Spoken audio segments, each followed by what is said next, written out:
Étienne. Vous êtes un référent laïcité au vice-rectorat de Mayotte. Je suis Robotine, nous allons passer une petite heure ensemble. Mettez-vous à l'aise car vous allez répondre aux questions que se pose la rue. Quand vous entendrez ce signal, il ne vous restera que 10 secondes pour répondre avant de passer à une autre question. Vous avez accepté le défi. Maintenant, vous êtes face à la rue. Bonjour, en quoi consistent les valeurs de la République à l'école ? Alors les valeurs de la République, elles ne sont pas seulement à l'école, mais elles sont celles de la République. Elles concernent et elles consistent, puisque la question utilise ce terme, elles consistent bien évidemment au triptyque liberté, égalité, fraternité, mais également elles se déclinent avec d'autres éléments, d'autres concepts comme la laïcité bien entendu. Ces valeurs, elles sont celles de la République depuis la Révolution française. Elles mettent en avant la nation française qui, dans son ensemble, doit les partager et doit les faire vivre au sein de la collectivité.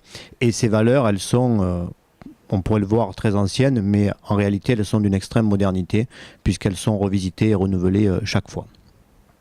En ce qui concerne la laïcité dont je parlais, et qui ne figure pas dans le triptyque de la République, cette laïcité, elle est au cœur et au fondement de ces valeurs, puisqu'elle permet à tous de vivre ensemble dans un espace commun qui est un espace partagé.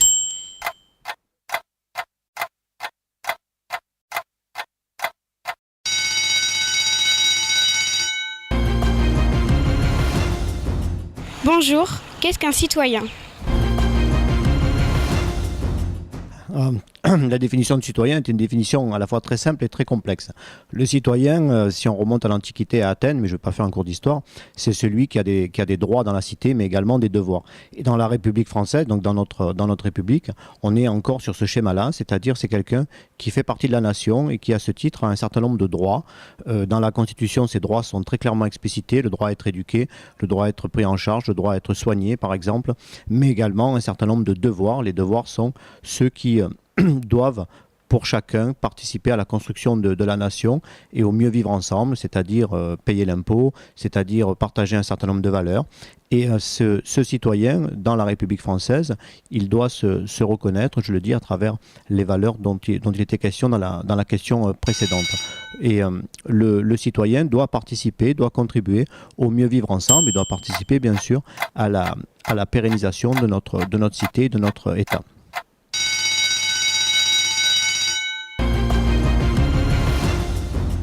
Bonjour, que signifie exactement la laïcité ? Alors c'est très complexe de définir la laïcité, c'est d'autant plus complexe que chacun a une idée de cette valeur. Alors pour la définir, je vais prendre un certain nombre d'éléments pour être le plus pédagogique possible et le plus simple possible finalement. La laïcité, premièrement, c'est la liberté. C'est la liberté de croire ou de ne pas croire. C'est la liberté de choisir. Et à ce titre-là, c'est quelque chose d'essentiel puisque ce n'est pas dans toutes les sociétés, ce n'est pas dans tous les États que cette liberté existe. Ça, c'est le premier élément concernant la laïcité. Ensuite, la laïcité, elle définit un espace privé et un espace public. Dans l'espace privé, chacun est libre de pratiquer, de croire, de choisir les options qu'il souhaite, options religieuses, options économiques, que sais-je encore. Mais dans l'espace public, celui-ci devient un espace de neutralité dans lequel aucune des croyances personnelles, aucune des croyances privées ne peuvent s'exprimer. Et cette laïcité, elle définit ce champ de neutralité afin que chacun puisse vivre ensemble. La laïcité, elle reconnaît à chacun le droit d'être différent, mais elle demande à chacun, dans l'espace public, de partager un certain nombre de valeurs au nom d'un vivre ensemble et au nom d'une possibilité de fonctionner ensemble. Ça, c'est un élément essentiel. Et je dirais que cette laïcité, elle est le ciment de notre République, puisqu'elle permet, et j'insiste là-dessus, de vivre ensemble. Ça, c'est essentiel. Ensuite, la laïcité, ce n'est pas, là aussi, c'est un autre élément qu'il faut avoir en tête, ce n'est pas la possibilité pour l'État de choisir pour ou contre une religion. Ce débat-là ne concerne pas l'État. L'État reconnaît toutes les religions, mais n'en subventionne aucune, n'est favorable à aucune et demande à ce que chacun dans la sphère publique, lorsqu'il est fonctionnaire ou lorsqu'il partage un espace public, de se conforter à ses valeurs et de ne pas mettre en avant ses spécificités particulières et ses spécificités privées. Donc la laïcité n'est pas une option religieuse parmi d'autres, elle n'est pas la possibilité d'interdire telle ou telle religion, elle est seulement la possibilité de croire dans sa sphère privée, mais de laisser l'espace public neutre.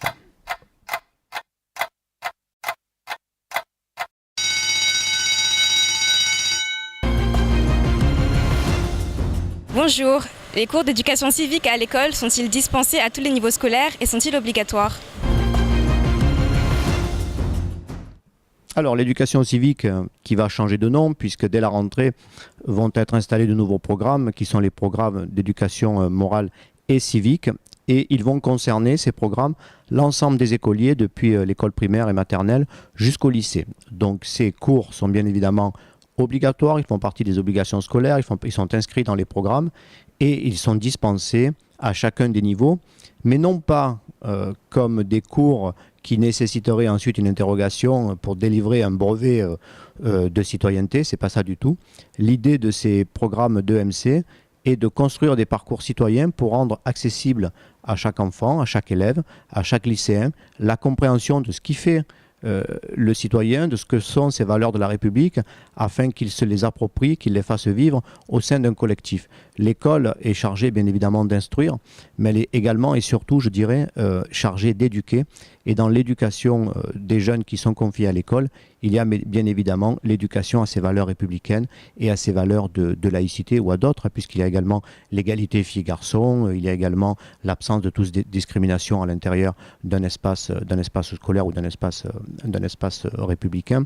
Donc ces cours sont bien évidemment obligatoires. Jusqu'alors, ils se distinguaient, donc jusqu'en septembre 2015, il y avait en collège ce que l'on appelle le CJS, l'éducation civique, juridique et sociale, et l'éducation civique au collège. Mais à partir de la rentrée, l'ensemble des élèves auront des cours d'EMC, qui ne seront d'ailleurs peut-être pas dispensés seulement par des professeurs d'histoire-géographie, mais par de nombreux partenaires au sein de l'école, qu'ils soient professeurs et pas seulement enseignants finalement.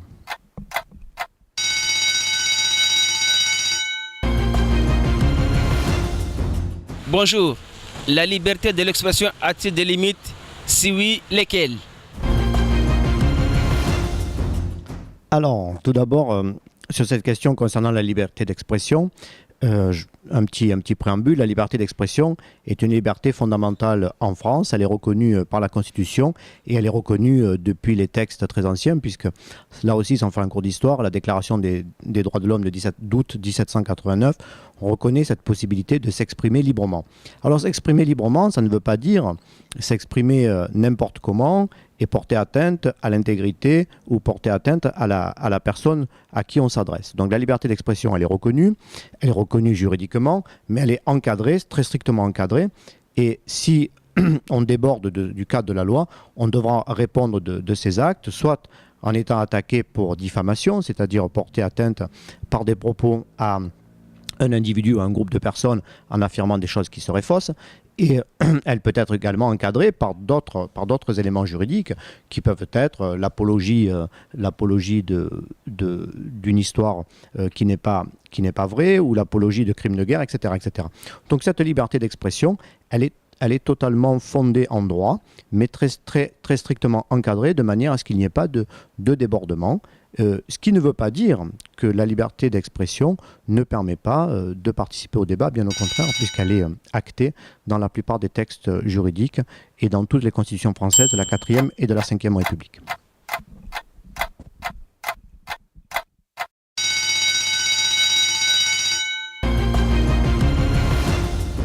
Bonjour, qui sont les professeurs qui disposent des cours d'éducation civique à l'école?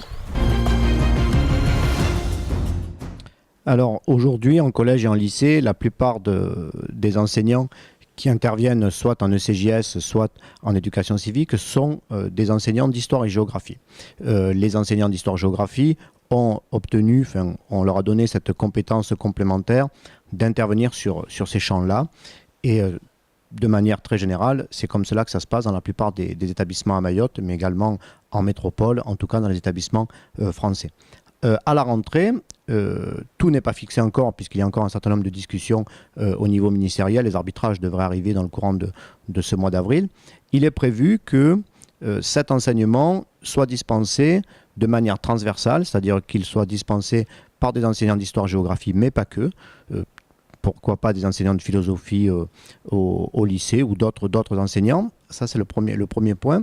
Et deuxièmement, on sortirait, je parle au conditionnel puisque rien n'est fixé, je le répète, on sortirait d'un enseignement avec un programme précis, et on irait plutôt vers la construction de parcours citoyens et de parcours qui amèneraient les élèves à s'approprier des raisonnements, à s'approprier des concepts, à s'approprier des notions pour graduellement intégrer ce qui fait la valeur de la République, les valeurs de la République en réalité, et ce qui fait le vivre ensemble. Donc ces parcours, ils seront construits, alors ils pourront être construits à partir d'un projet dans l'établissement qui mettra l'accent sur tel ou tel aspect, mais ils pourront être construits également sur des points précis que le ministère souhaitera développer et qui feront l'objet de programmes. Alors je ne rentre pas dans un détail très technique entre programmes scientifiques et programmes curriculaires, puisque je vais perdre la moitié des auditeurs de Coésie et c'est pas le but, mais à la rentrée prochaine, donc les élèves qui sont aujourd'hui en collège et ceux qui sont en lycée, à condition qu'ils ne soient pas en terminale, peuvent s'attendre à avoir des enseignants qui interviennent, qui soient d'horizons scientifiques différents,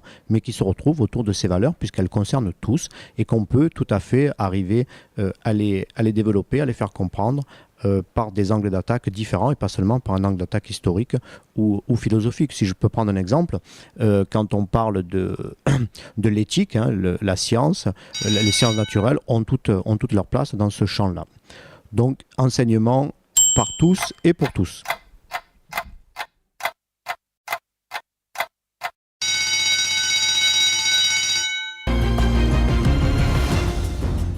Bonjour, les établissements privés, confessionnels ou non doivent-ils respecter les mêmes règles? Alors, j'imagine qu'il s'agit des mêmes règles concernant la laïcité, je suppose, parce que je ne pense pas qu'il y ait de débat sur le triptyque liberté, égalité, fraternité. Alors, un petit point rapide, l'enseignement français prévoit un enseignement public, qui est celui dispensé dans les lycées publics tels que nous les connaissons à Mayotte, et il y a également un enseignement qui est un enseignement dit privé, qui ne correspond pas aux mêmes règles. Alors là aussi, je ne vais pas rentrer dans un débat qui pourrait être très très subtil, mais on a des établissements privés qui sont sous contrat avec l'État, et qui respectent un certain nombre d'éléments liés aux priorités de l'État. Et ensuite, on peut avoir des lycées privés qui peuvent ou non être confessionnels, et qui, eux, ne sont pas forcément associés à l'État, qui ne sont pas forcément sous contrat avec l'État. Et dans un lycée confessionnel, qu'il soit catholique ou musulman, peu importe, il n'y a pas d'obligation à cette neutralité. Je parle des établissements qui ne sont pas sous contrat. Il n'y a pas d'obligation, et donc on peut, dans ce cas-là, porter un certain nombre de signes distinctifs qui ne seraient pas acceptés dans un enseignement public. D'ailleurs, il arrive fréquemment que, par choix, certains individus se tournent vers cet enseignement-là pour justement affirmer des convictions religieuses en particulier.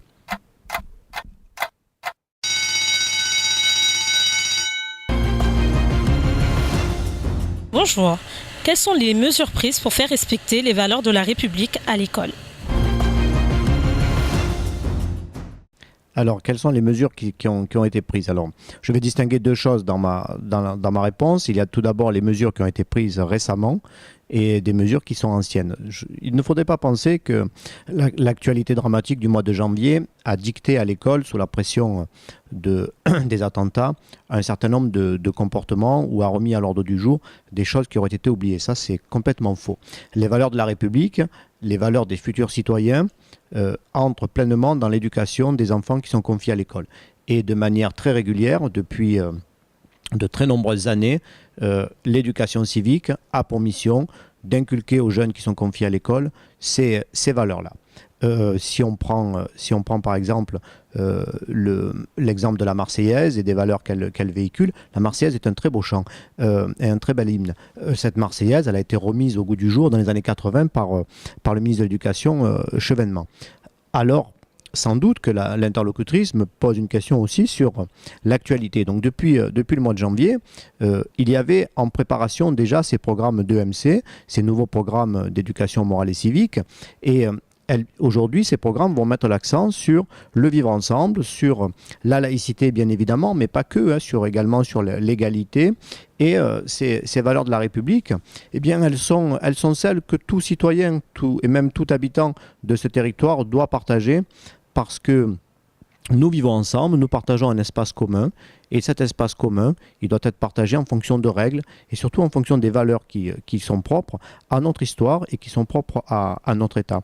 Et l'école, mais pas seulement l'école, mais l'école est en première ligne pour faire vivre, faire fructifier ces valeurs, les expliquer, et surtout faire en sorte que chaque enfant puisse se les approprier pour ensuite pouvoir les véhiculer tout au long de sa vie. L'école n'est qu'un passage, c'est un passage qui peut être long pour certains élèves, qui va concerner une dizaine d'années. Au cours de cette dizaine d'années, à l'école, on va essayer d'inculquer ces valeurs de la République et ces valeurs du vivre ensemble, parce qu'elles sont essentielles.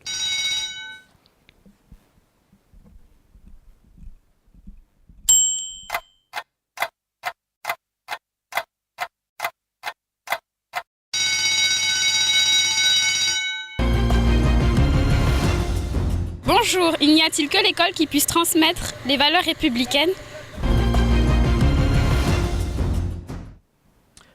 Sur la transmission des valeurs républicaines, je vais parler un peu comme les jeunes, il y a l'école, mais pas que. Il y a bien entendu l'école, mais l'école n'est qu'une composante de l'État et elle n'est qu'un des aspects, qu'un des vecteurs de la transmission de ces valeurs. Ces valeurs, elles nous concernent tous et à tout moment de notre vie dans la cité et à tout moment de notre vie dans la République. Et l'école, si elle est en première ligne, si elle est sollicitée, si elle prend toute sa part dans le partage de ces valeurs, dans la transmission de ces valeurs, dans l'explicitation de ces valeurs, elle n'est pas seule, bien entendu, puisqu'il y a d'autres organes de l'État, d'autres espaces de l'administration qui vont également jouer leur rôle. Et l'école n'est pas déconnectée de la réalité de la société, elle est au contraire en plein dedans, et elle est un de ces acteurs. Mais je dirais qu'en tant qu'acteur et acteur de premier plan, et même pour utiliser un langage un petit peu simple, comme acteur au contact de cette transmission auprès des jeunes, elle doit prendre toute sa place, elle prend toute sa place, et elle doit faire en sorte d'avoir un état d'esprit qui soit un état d'esprit irréprochable pour que cette transmission des valeurs soit ensuite beaucoup plus facile et beaucoup plus simple. Si les enfants qui nous sont confiés sont ensuite persuadés, parce qu'ils se laisseront approprier de ces valeurs-là, les choses seront sans doute beaucoup plus simples par la suite dans la société. Mais cela nécessite beaucoup de pédagogie, beaucoup d'explications, c'est notre métier. Cela nécessite également énormément de dialogue pour que ces valeurs soient vivantes. Il ne s'agit pas de les imposer, ça n'aurait aucun sens, mais de montrer leur pertinence, de montrer à quel point elles protègent, de montrer à quel point elles sont constitutives d'un ensemble qui est celui de la France, du patrimoine de la République française, et comment ces valeurs-là vont irriguer tout au long de la vie les citoyens que nous formons et qui vont ensuite prendre leur place dans la société française.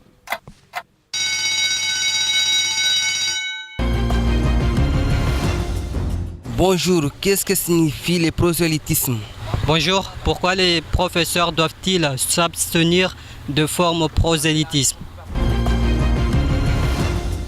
Alors, deux questions, je vais essayer de répondre en les dissociant et ensuite j'irai vers des éléments que l'on pourra lier. Alors, qu'est-ce que c'est que le prosélytisme? Le prosélytisme, c'est une action qui viserait à vouloir montrer que je parle très mal, que ce à quoi l'on croit, que ce que l'on souhaite soit partagé par le plus grand nombre. Donc le prosélytisme, c'est une action qui vise à convaincre les autres du bien fondé de sa croyance ou de son point de vue et d'essayer d'amener l'autre à accepter ce point de vue-là. Voilà pour le prosélytisme. Alors ce prosélytisme, il peut être fait par des paroles, il peut être fait par des actes, bien entendu, il peut être fait également par le port de signes qui montrent de manière certaine que l'on se revendique de telle ou telle croyance, mais pas seulement, ou de tel ou tel parti, etc. etc. Alors, est-ce que le prosélytisme, il concerne les enseignants, il concerne le personnel? Est-ce qu'on peut faire preuve de prosélytisme dans le cadre de son travail de fonctionnaire? Et je vais au-delà de l'éducation nationale. Eh bien non. Non. Les fonctionnaires, les personnels qui travaillent au sein d'une administration, que ce soit celle de l'éducation nationale ou une autre, qu'ils soient de droit public, c'est-à-dire des fonctionnaires, ou de droit privé contractuel, sont soumis à un certain nombre de textes juridiques qui interdisent toute forme prosélyte. L'enseignant, le personnel d'éducation nationale fait preuve d'une absolue neutralité dans son travail. Il peut avoir des convictions, l'État n'interdit pas d'avoir des convictions, mais il ne peut les montrer, il ne peut les indiquer et il ne peut les faire valoir dans le cadre de son travail. L'idée est très simple, c'est donner à tous le contenu scientifique qu'ils méritent, et ensuite permettre à chacun, à l'école, de trouver sa place, de s'y sentir bien, quelle que soit son origine, quel que soit son horizon et quelles que soient ses croyances. Donc l'espace de l'école, c'est un espace d'absolue neutralité. Pour prendre là aussi un exemple, on peut venir à l'école, je parle des personnels, peuvent venir à l'école avec toutes les croyances qu'ils souhaitent, mais ils laissent cela au vestiaire et lorsqu'ils sont en situation de travail, ils sont d'une absolue neutralité.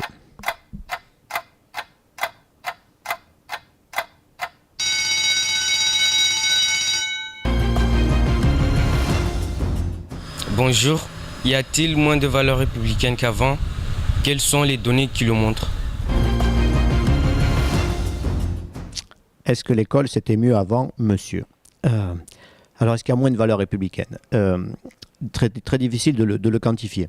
La société française, et dans laquelle s'inscrit la société mahoraise, est une société en pleine évolution, qui est parcourue de tensions, qui est parcourue de nouveautés, et ces sociétés qui sont dans une dynamique, elles sont soumises à un certain nombre de questionnements et à un certain nombre de positionnements. Alors, est-ce qu'il y a moins de valeurs qu'il y en avait avant? Je ne vais pas rentrer dans ce débat-là. Ce qui est essentiel, c'est que les valeurs qui sont celles de l'école, elles soient comprises des élèves qui nous sont confiés, qu'elles soient vivantes et qu'elles soient surtout sans cesse revivifiées dans les parcours des enseignants. Notre société, elle doit permettre à chacun de trouver sa place, de trouver la place qui lui convient.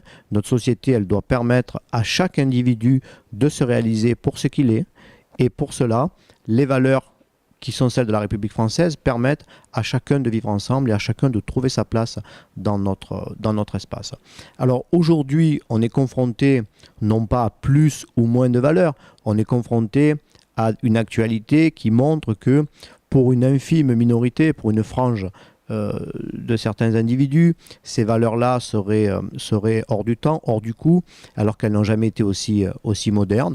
Et donc c'est à tous, à tous les citoyens, dans le cadre de l'État, mais en dehors du cadre de l'État, de montrer que si on veut vivre ensemble, on doit accepter un certain nombre de règles, on doit accepter de partager ce qu'il y a de plus important dans notre société, de partager cette égalité, de partager cette fraternité, de la faire vivre. Et donc, l'école est au premier rang pour véhiculer ces valeurs-là.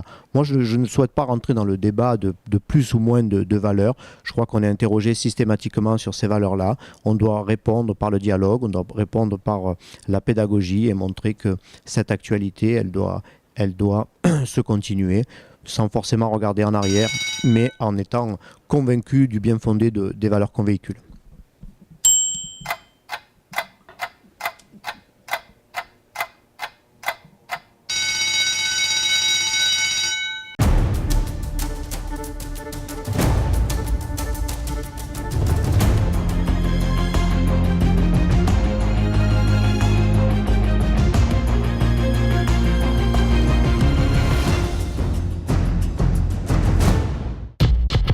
Vous en rêviez et Patounet l'a fait.